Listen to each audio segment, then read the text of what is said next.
About 10 minutes after 8 last night, there was a small single-engine aircraft that experienced some sort of mechanical problems. They were trying to get it to an airport to land it, but realized they weren't going to be able to make it to the airport, and decided to put it down on northbound I-15 near Payson Main Street. It appears that the landing was pretty successful.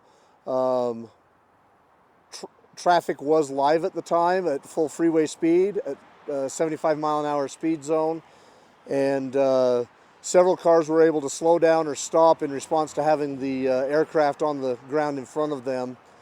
A pickup truck came up from behind and wasn't able to reduce or stop in time and hit into the back of the other cars, impacting them, and at least one of the vehicles also subsequently hit the back of the aircraft while it was on the ground.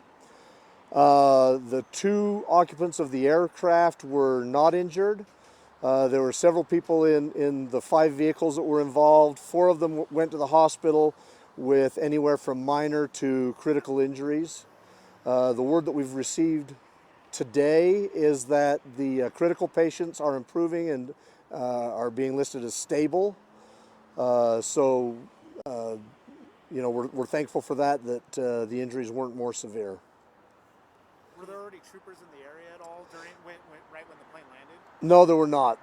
We received the call and we had troopers en route, but the traffic collision occurred before any emergency responders made it to the scene.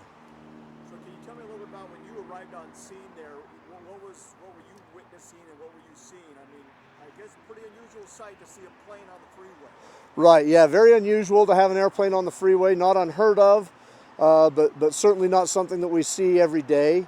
By the time I got there, fire and EMS were already on scene, as were several other troopers, and we had shut down the interstate by that point. We diverted traffic off through Payson, and they were able to get back on the freeway north of the accident. They were still working on getting some of the victims out of the cars and loaded into ambulances to take to the hospital. And then, you know, as we were able to, fully document the scene, and as we were able to, we got most of the traffic rerouted back off the freeway, and we were finally able to let the last of them go through the scene a couple hours after the initial incident. And so I guess for this truck to be able to push 4 cars and then even hit the plane, any idea about how fast he may have been going or what happened there? He just didn't see the traffic or the slowdown or misjudged it? Or? Right. I don't have the information on why he didn't get his speed shut down in time and avoid striking the other cars. But for whatever reason, whether it was inattentiveness or speed, I don't know. Just wasn't able to get it shut down in time and hit those other cars. We're pretty fortunate here considering a plane landed on the freeway and you've got, you know, a very busy freeway, people Right. going 75 miles or higher. Yeah, very, very fortunate. Aircraft incidents often don't have a good outcome, and especially when you add traffic in on top of it. So while we don't want to see anybody getting hurt, we do feel very fortunate that it didn't turn out any worse and nobody was killed. And in regards to those that were in the plane, can you tell us who was in there and where that plane was going or out of? There was an instructor and a student in the aircraft. I don't have information as far as who was at the controls. They were coming out of the Las Vegas area, and I'm not sure what their destination was. And the problem with the plane, what do you know so far? On scene, they told us that they were having engine trouble, and that's all I know. Anything regarding to the investigation of the aviation side of this is going to be handled by the FAA and the NTSB. They're the experts on aviation, so they're going to handle that aspect of the investigation. How do you get a plane off the freeway? It actually ended up just being towed off. We happened to be right there by the off-ramp, so we were able to just hook it to a truck and tow it into a vacant lot where they were able to prepare it to put it on a truck to take it to a hangar for the investigation to continue. You can look at Dan when I ask this just to keep continuity, but do you know where they were coming from Vegas? Do you know where they were trying to land? like before it went wrong? Right. Here in Utah. I don't know the ultimate destination. I know the closest airport to where this happened would be the Spanish Fork Airport. I know they were considering that. They were considering turning it back to Nephi, and ultimately they weren't able to make either of those airports. And I guess, can you kind of tell us, you had 4 cars involved, can you break it down to how many were in each car, or do you know? I don't know. There's actually a total of 5 cars involved. There were the 4 that was stopped and then the truck that came into the back. So we have a total of 5 motor vehicles plus the aircraft. I'm not sure exactly how many were in each individual vehicle. I know 4 people were transported to the hospital, 2 with critical injuries, 1 with moderate, and 1 with fairly minor injuries. Any youth involved here, or it was all adults as far as you know, or do you have? As far as the drivers, everybody that I saw seemed to be adults. Some of the vehicles had some children in the vehicle, but it doesn't seem to be that there were youth drivers involved. Or youth that were taken to the hospital, or do you know? I don't know the ages on all of the people who were transported. I believe they were all adults, but I'm not 100% certain on that. Okay.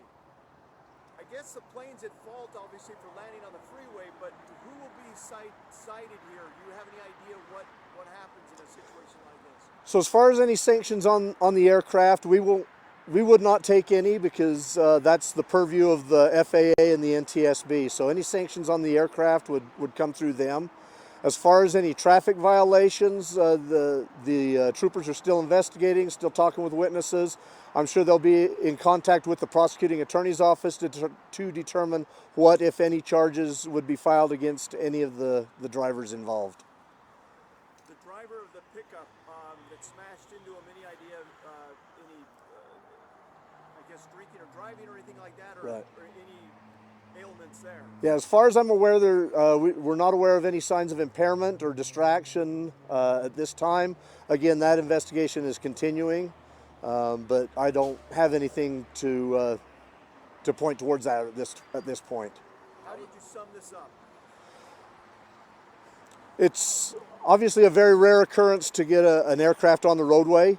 It's not a typical hazard that people would look for. However, we do need drivers to look far down the road, anticipating other hazards that they may encounter. It could have been another car crash. It could have been a trooper out removing debris. It could have been, a box that fell out of a truck, whatever. There's lots of different hazards that we encounter that cause traffic to slow or stop suddenly. And as drivers, we need to make sure that we're looking well down the road, looking for these hazards, looking for brake lights, seeing if there's anything that we need to respond to as far as reducing our speed or stop or whatnot. How hard is it as a driver, you think, to kind of, I don't imagine a plane's going to land in front of me when I'm Right. on the road. How do you go about that with the investigation on how people reacted in it? Because I imagine that could be shock, people could be calm, everyone handles Sure. that differently. Yeah, again, the fact that it's an airplane is very uncommon and would be very surprising. That being said, any number of factors can be that hazard that causes traffic to stop. So we just ask people to pay attention, look far down the road, anticipate that there could very easily be a problem that's going to cause traffic to slow or stop, and be prepared to respond to it without, causing further accident. Is it pretty amazing, though, that somebody did just hit the plane and run into it when it was a Very, yeah. Again, this particular area, there are overhead lights over the off-ramp, but there's no lighting over the freeway itself, so it's a fairly dark stretch. There's a decent amount of traffic there. It's 3 lanes across, and it's a 75-mile-an-hour speed limit, so people are moving along pretty good. The fact that it was not a worse outcome is honestly quite surprising. A lot of drivers have dash cam in their cars these days. Mm-hmm. Do you know if any of those drivers had dash cam, and maybe that might help in your investigation? I'm not aware of that one way or the other. I'm sure that was looked into, but I don't have that information.